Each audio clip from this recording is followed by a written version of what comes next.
शेतकरी बंधूंनो नमस्कार. सर्वांचं आपल्या शासन निर्णय GR या चॅनलवरती सहर्ष स्वागत. मित्रहो, आपल्याला PM किसानचा हप्ता मिळालेला नसेल किंवा PM किसानचे पैसे मिळायचे बंद झालेले असतील तर नेमकी याची काय कारणे आहेत हे आज आपण या व्हिडिओच्या माध्यमातून जाणून घेऊयात. तत्पूर्वी आपण या चॅनलवर नवीन असाल तर चॅनलला सबस्क्राईब करा आणि बेल आयकॉनला प्रेस करा, म्हणजे अशाच नवनवीन शेतकरीविषयक योजनांची माहिती आपल्यापर्यंत सहज पोहोचेल.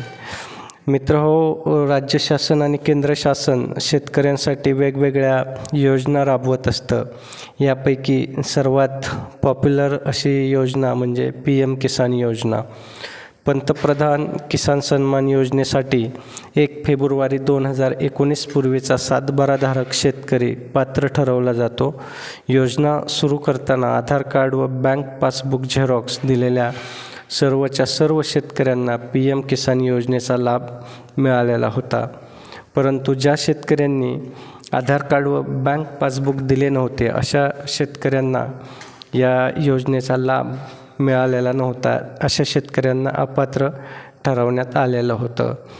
आता बऱ्याच शेतकऱ्यांनी ही कागदपत्रे दिल्यानंतर त्याची पडताळणी करण्यात आली आणि या ठिकाणी काही कारणं किंवा काही कारणास्तव बऱ्याच शेतकऱ्यांना अपात्र ठरवलं गेलं. त्याची वेगवेगळी कारणं आहेत. त्यामध्ये जर महाराष्ट्राचा रहिवासी नसेल तर त्याला अपात्र ठरवण्यात आलेलं आहे.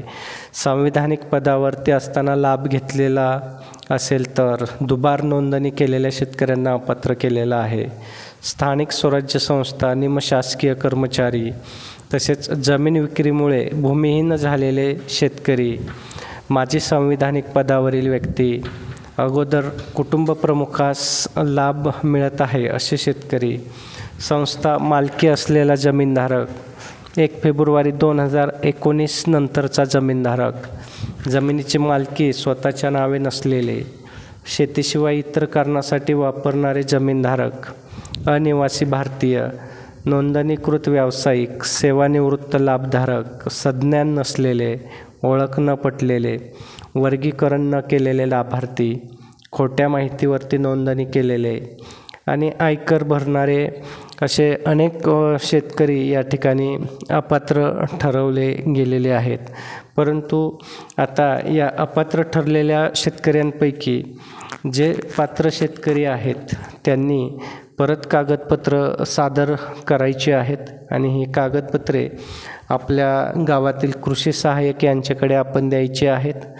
कृषी खात्याकडून कृषी आयुक्तालयामार्फत याची फेर तपासणी होईल आणि त्यानंतर परत ते शेतकरी पात्र की अपात्र ठरवले जातील आणि त्यानंतर जर शेतकरी पात्र ठरले तर त्यांना परत PM किसानचा हप्ता हा सुरू होऊ शकतो.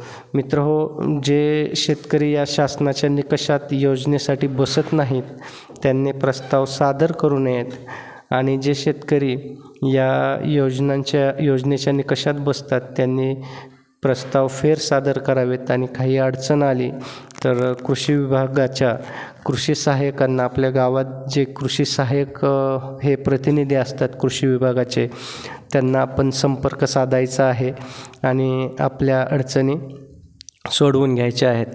तसंच आपल्याला जर याविषयी काही शंका असेल तर या व्हिडिओच्या कमेंट बॉक्समध्ये सुद्धा आपण आपली शंका विचारू शकता. आपल्या शंकांचं निरसन करण्याचा प्रयत्न हा केला जाईल.